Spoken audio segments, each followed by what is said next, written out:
तो बेसिकली आज का क्लास हम शुरू करने जा रहे हैं ट्रिगोनोमेट्री,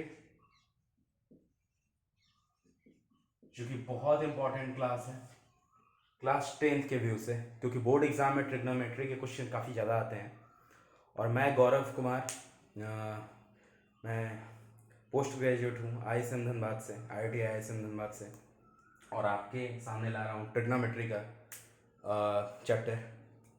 ये क्लास 10 का बहुत इंपॉर्टेंट चैप्टर है और इसको बहुत ही नया इंट्रोड्यूस किया गया है आप लोग के लिए, क्लास 10 के लिए, क्योंकि क्लास 9 तक आपने अभी तक ट्रिग्नोमेट्री के बारे में नहीं सुना होगा। बहुत सारे ऐसे प्रॉब्लम हैं जो ट्रिग्नोमेट्री से बन जाते हैं, बट ये इंट्रोड्यूस ही एकदम नया क्लास 10 में किया जाता है।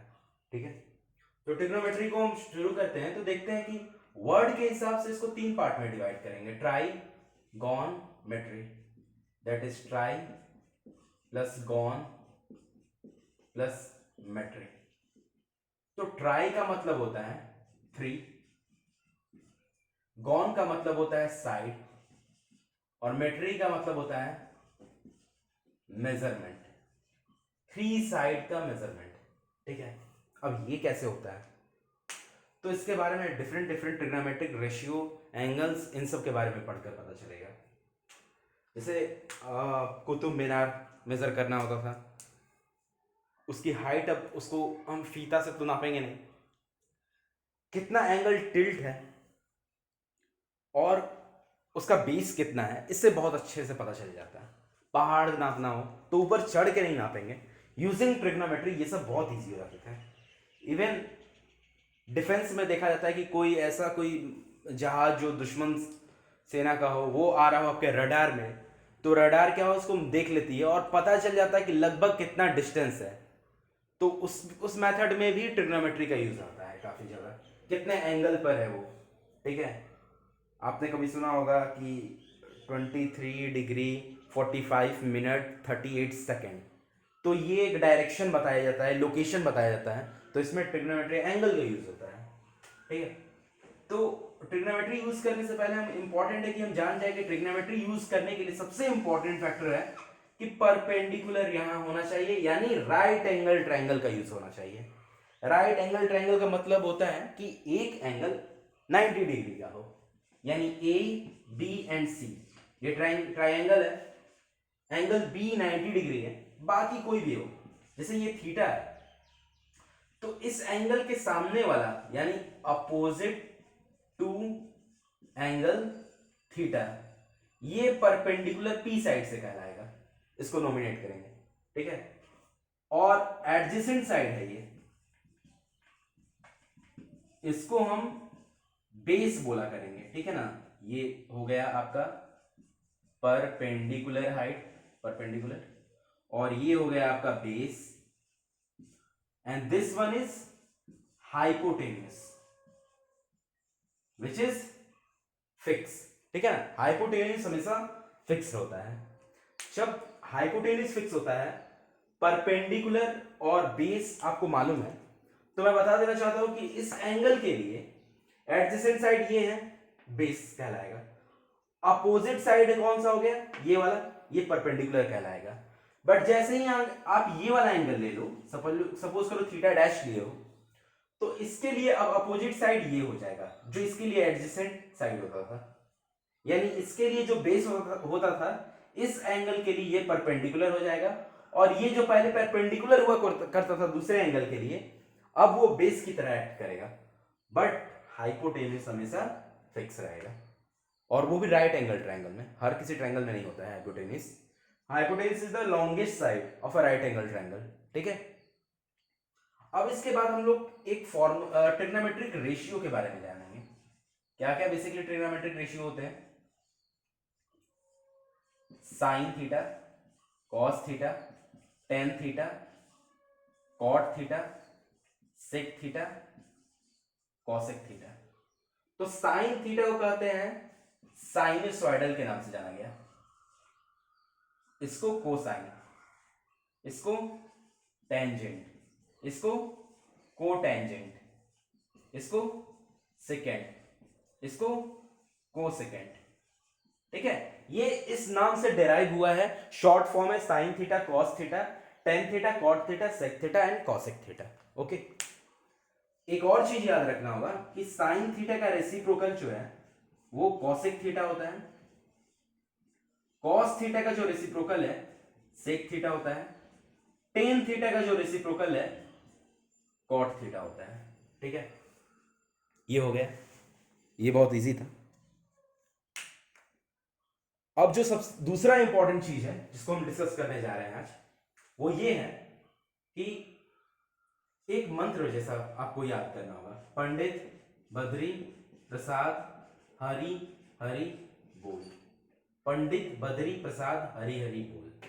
ठीक है, तो आप इसको यहां पर डिवाइड का साइन लगा दो तो P by H sine theta हो गया, B बाई एच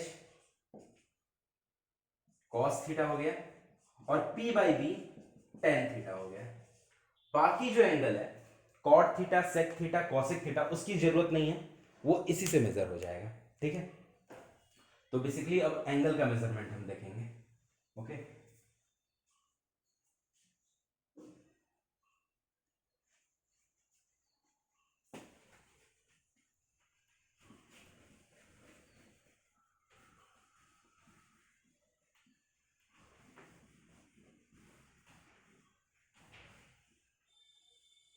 तो एंगल मेजरमेंट यानी 30 degree, 0 degree, 45 degree, 60 degree, 90 degree, ये कैसे मेजर करेंगे इस पर हम ध्यान देने वाले हैं। ठीक है, तो ये बहुत इंपॉर्टेंट है। कई बुक में आपको सिर्फ फॉर्मूला दे दिया जाएगा, आप सिर्फ याद कर लोगे, लेकिन उससे काम नहीं बनने वाला है। बिकॉज जब तक आप उसके बेस पर नहीं जाओगे कि कैसे एंगल आता है, तब तक वो समझ में नहीं आएगा कंसेप्ट। फिर हम ग्राफ में ही जाएंगे। ठीक है, तो basically for theta is equal to 45 degree का मेजरमेंट। ठीक है ना, सबसे पहले क्या करेंगे, थीटा 45 डिग्री के मेजरमेंट पे देखेंगे। ठीक है, और तब उसके लिए ट्रायंगल बना करके बाकी ट्रिग्नोमेट्रिक रेशियो का वैल्यू निकालेंगे। अगर हम देखें तो ये एंगल 45 डिग्री ले लिए, A B C 90 degree at बी, तो हम देखेंगे कि ये 90 डिग्री है, this one is 45 degree, so this should be also 45 degree. और ये कौन सा ट्रायंगल हो गया, आइसोसेलेस ट्रायंगल, यानी ये साइड x है तो ये भी x होगा, because both sides are equal in isosceles triangle. अब ये परपेंडिकुलर है, ये बेस है, तो ये हाइपोटेन्यूस है। हो गया, हाइपोटेन्यूस कैसे मेजर करोगे आप, पाइथागोरस थ्योरम लगाओगे, P square plus B square X square plus X square both आ जाए, तो क्या हो गया √2 x स्क्वायर, बाहर निकलेगा क्या हो जाएगा √2x। ठीक है, अब आते हैं हम साइन थीटा पर। साइन थीटा क्या हो गया, P बाई एच। ठीक है, यानी साइन 45 डिग्री का वैल्यू निकालना है तो P बाई एच होगा, तो P कितना है x, h कितना है √2x, कैंसिल होने के बाद आ जाएगा वैल्यू कितना 1/√2। ठीक है, cos 45 डिग्री का निकालना है b बाई एच। ठीक है, सॉरी स्मॉल b, क्या होगा, बेस कितना है x, हाइपोटेन्यूस कितना है √2x, कैंसिल हो गया 1/√2। tan 45 डिग्री का value t by b, t कितना है x, b कितना है x, कैंसिल हो गया 1।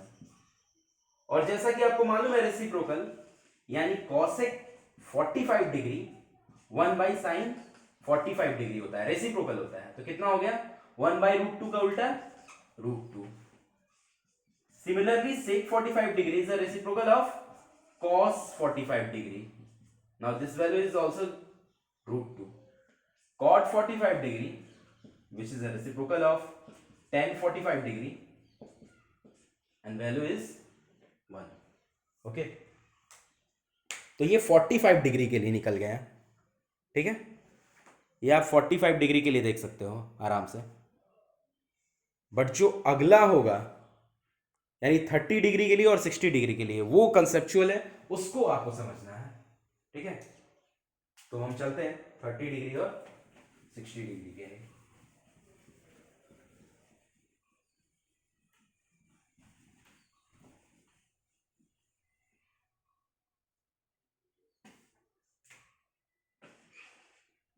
थीटा इज इक्वल टू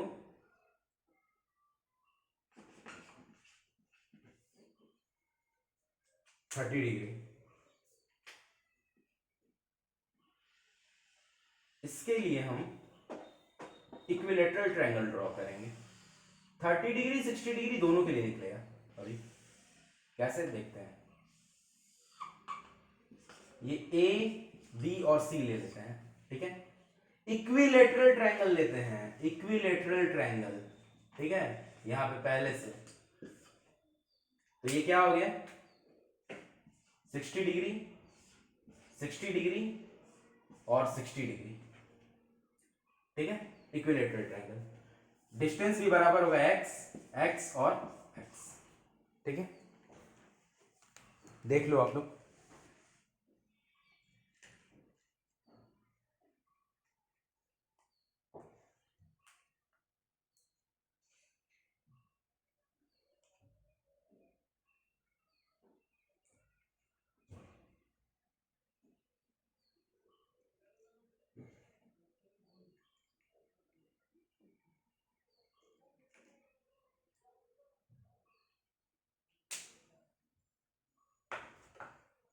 अब क्या करेंगे, क्या मेजरमेंट करेंगे कि यहां पर हमें 30 डिग्री और 60 डिग्री का वैल्यू दोनों पता चले ट्रिग्नोमेट्रिक रेशियो में।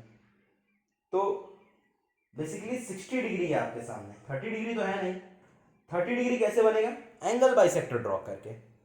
बट सबसे इंपॉर्टेंट चीज है कि जब आप एंगल बाइसेक्टर यहां से ड्रॉ करोगे तो क्या सबसे इंपॉर्टेंट चीज मिला, ये ड्रॉ करने के साथ साथ ये परपेंडिकुलर बाइसेक्टर भी हो जाएगा, ठीक है। परपेंडिकुलर बाइसेक्टर यानी ये x/2 हो जाएगा और ये भी x/2 हो जाएगा। अगेन हमको राइट एंगल ट्रायंगल मिल गया, इसका डी नेमिंग कर देते हैं। Now triangle A D B is a right angle triangle, ठीक है ना। फिर उसके बाद जब ये बाइसेक्ट हो गया तो 30 डिग्री 30 डिग्री में आ गया, ठीक है। 30 डिग्री 30 डिग्री में आ गया, तो अब उसके बाद हम मेजर करेंगे ये वाला लेंथ। ये हमें मालूम है x/2, ये x, तो ये लेंथ AD कितना होगा, तो हमें मालूम है कि किसी राइट एंगल ट्रायंगल में परपेंडिकुलर निकालने का तरीका है hypotenuse square minus base square, and that is x² minus x/2 का whole square, which is equal to x² minus x² by 4, that is 3/4x², which is equal to √3/4, बाहर आ गया 2 और x² x हो गया, ठीक है। तो ये वाला वैल्यू कितना हो गया, √3/2x। सबसे पहले 60 डिग्री की तरफ जाएंगे, तो मैं एक एंगल निकाल के दिखाता हूं आपको, sin थीटा यानी sin 60 डिग्री का value, which is equal to p/h। तो 60 डिग्री है तो P कितना हो गया, √3/2x। परपेंडिकुलर, हाइपोटेन्यूज कितना है x, कैंसिल होने के बाद कितना है वैल्यू, √3/2। अब साइन 30 डिग्री का वैल्यू निकालेंगे, अगेन 30 डिग्री ये हो गया, तो अब ऐसे निकाल रहे हैं तो परपेंडिकुलर बदल गया गाइस। परपेंडिकुलर अब ये बन गया, उस एंगल के सामने वाला साइड परपेंडिकुलर बन जाता है और उसका एडजेसेंट साइड बेस बन जाता है, यानी ये √3/2x हो गया और ये x/2 हो गया। तो क्या होगा, p/h that is x/2 whole divided by क्या हो जाएगा, x/2 whole divided by x, that is 1/2, ठीक है ना। उसी तरह से फिर सिमिलरली अगर हम tan के लिए जाएंगे तो tan 60 डिग्री होता है p/b। p कितना है, √3/2x, b कितना है, x/2, 2 cancel, x cancel, that is equal to √3। tan 60 degree is equal to √3। Similarly tan 30 degree निकालेंगे, तो अब ये एंगल के लिए निकाल रहे हैं, तो अब p कौन सा हो गया, x/2, और अब बेस कौन सा हो गया, √3/2x। अब 2 कटा, x कटा, अब आ गया वैल्यू 1/√3। √3। तो ये ऐसे बदल जाता है 30 डिग्री और 60 डिग्री के लिए, ठीक है।